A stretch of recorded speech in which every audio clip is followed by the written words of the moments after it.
7 या 8 दिन रहना था वहां पे पूजा करने। 7-8 दिन मोदी जी रहते हैं कहीं तो 7-8 घंटे।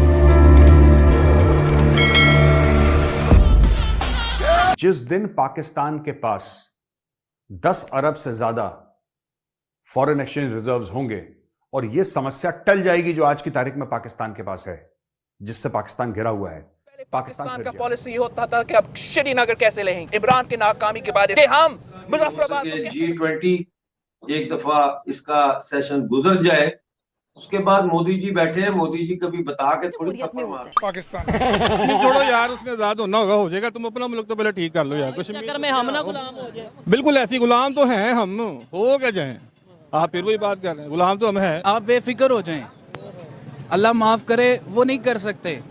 उनको पता है कि हमारे साथ क्या ऑलरेडी हमारे जो हालात है ना, उनको सबसे ज्यादा पता है। उनको जरूरत ही नहीं पड़ी, उनको पता है ये भूखे मर रहे हैं, हमें मारने की जरूरत ही नहीं है। और आपको मजे की बात बताऊं, शायद आपको पता हो की बात करें, मेडिसिन की बात करें, आती वहाँ से ही है, लेकिन वो पहले दुबई जाती हैं, वहाँ से वो मुसलमान शायद मुसलमान होती हैं, फिर वो यहाँ पे आती हैं। देखें इस तरह ही है। आपको लगता है कि इंडिया हमारे पे अटैक करेगा? इंडिया मुझे नहीं लगता है कि वो करेगा, क्योंकि अब आप देख रहे हैं जिस तरह के हमारा मोस्टली बजट आर्मी की तरफ ही जाता है।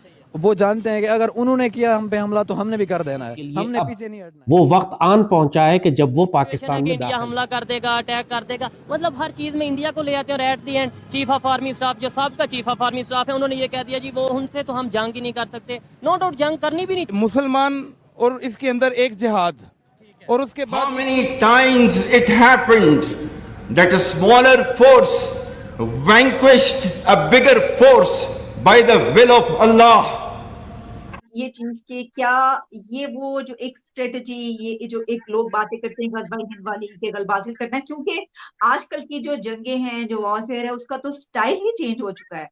देखिए, ये बिल्कुल आप सही फरमा रही हैं कि अब तो जंग ये पैनल्स होते हैं जिनके ऊपर आप जंग लड़ते हैं। आपने एक बटन प्रेस किया और एक इंटरकॉन्टिनेंटल मिसाइल लॉन्च हुआ और उसने जाके एक टारगेट को हिट किया और उसको तबाह कर दिया।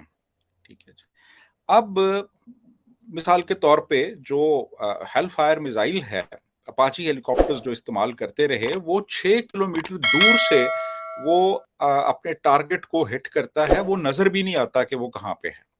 एनिमी आपको नजर ही नहीं आ रहा। और एनिमी यानी ये जो ड्रोन यहाँ पे अटैक्स करते हैं, वो उनका कंट्रोल आपको पता है कहाँ पे है? कोलोराडो अमेरिका में।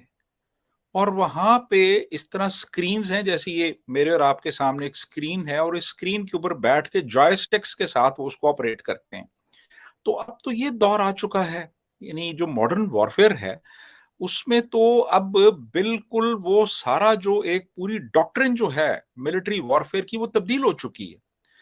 तो वो तो पुराना दौर था ना कि वो छोटी आर्मी होती थी जिसमें 313 है और 1000 है, तो उन्होंने उनको हरा दिया।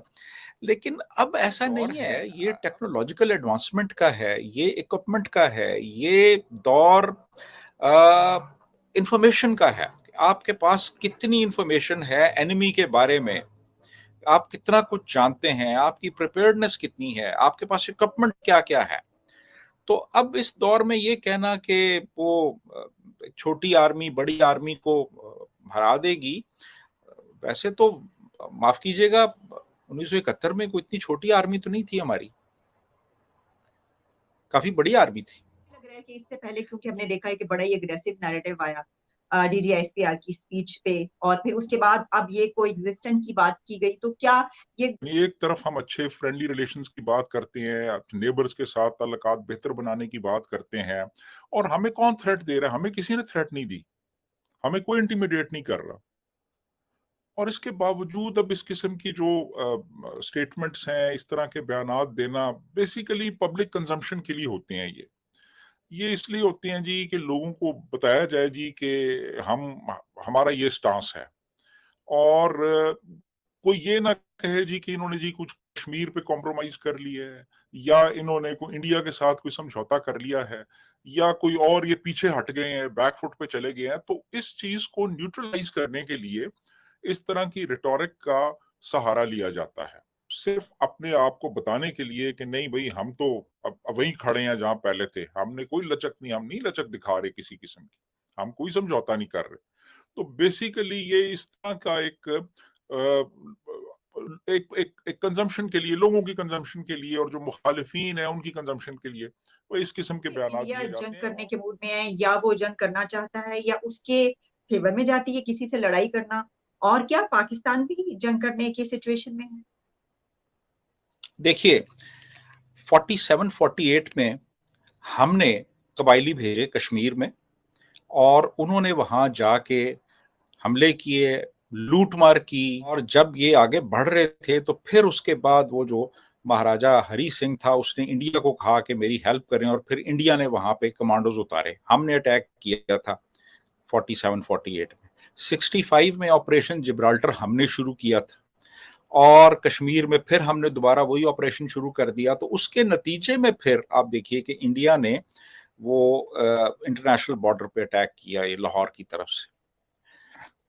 फिर 71 में हमने जंग शुरू की थी, इंडिया ने नहीं की थी, हमने जंग शुरू की थी जब 5 दिसंबर 1971 को हमारे ने 11 नॉर्दर्न इंडिया के एयरफील्ड्स पे अटैक किया था। यहां से जंग शुरू हुई थी 5 दिसंबर को, और 16 दिसंबर को फिर हमने हथियार डाल दिए थे।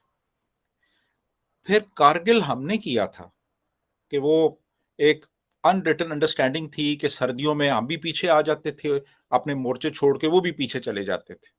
तो वो पीछे चले गए हुए थे, तो ये मुशर्रफ ने और कुछ 3-4 और जर्नैलों ने मिलके वो वहां पे कब्जा कर लिया जाके उनके मोर्चों के ऊपर। तो फिर वो कारगिल की जंग हुई थी। तो कहने का मतलब ये है कि जंगें तो हमेशा हमने शुरू की, और हमने हमेशा एक कह लें कि जारहियत की, सच्ची बात है, इसको एक्सेप्ट कर लेना चाहिए। ये असगर खान जो हमारी एयरफोर्स के एक 4 स्टार जनरल थे, वो खुद अपने इंटरव्यू में ये बात तस्लीम कर चुके हैं कि इंडिया से हर मर्तबा जंग हमने शुरू की और हर मर्तबा शिकस्त हमने खाई। ये असगर खान कह चुके हैं, वो मौजूद है यूट्यूब पे, वो उनका वो जो इंटरव्यू है आप देख सकते हैं वहां पे। तो कहने का मतलब ये कि इंडिया जो है, इंडिया इंटरेस्टेड नहीं है इन चीजों में। वो इकोनॉमी को अपनी आगे लेके जा रहा है, वो एक इंडस्ट्रियल पावर बन रहा है। वो इस वक्त दुनिया की 5वीं बड़ी इकोनॉमी है, जो कि 2030 में तीसरी बड़ी इकोनॉमी होगी। वहां पे एप्पल इन्वेस्टमेंट कर रहा है, वहां पे मर्सिडीज इन्वेस्टमेंट कर रही है, वहां पे ये माइक्रोसॉफ्ट इन्वेस्टमेंट कर रहे हैं। तो आप वो इंटरेस्टेड नहीं है वो जंग करने में। वो क्यों चाहेंगे? वो क्यों चाहेंगे? देखिए आप ये देखिए कि आप देखें सेकेंड वर्ल्ड वॉर में जर्मनी और जापान बिल्कुल तबाह हो गए थे, तबाह बर्बाद हो गए थे। जर्मनी भी, वो फिर और जापान इकोनॉमिक डेवलपमेंट की तरफ आए, और आज आप देखिए कि जापान कहां पे है, जर्मनी कहां पे है, और हम कहां पे हैं। तो कहने का मतलब ये है कि ऑस्ट्रेलिया के पास एटम बम नहीं है, ना कनाडा के पास है, ना जर्मनी के पास है, ना जापान के पास है। तो क्या हमारी इंटरनेशनल अरीना में हमारी रिस्पेक्ट, हमारी प्रेस्टीज इन मुल्कों से ज्यादा है कि हमारे पास एटम बम है? तो जो एटम रखने से, F-16 रखने से, अल खालिद टैंक रखने से आपकी दुनिया में इज्जत नहीं बनती।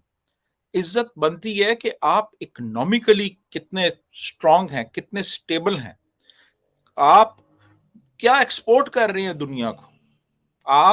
आप दुनिया को कोई प्रोडक्ट, कोई एक्सपोर्ट कर रहे हैं जो दुनिया के किसी काम आए, या आप कोई और चीज एक्सपोर्ट कर रहे हैं दुनिया में।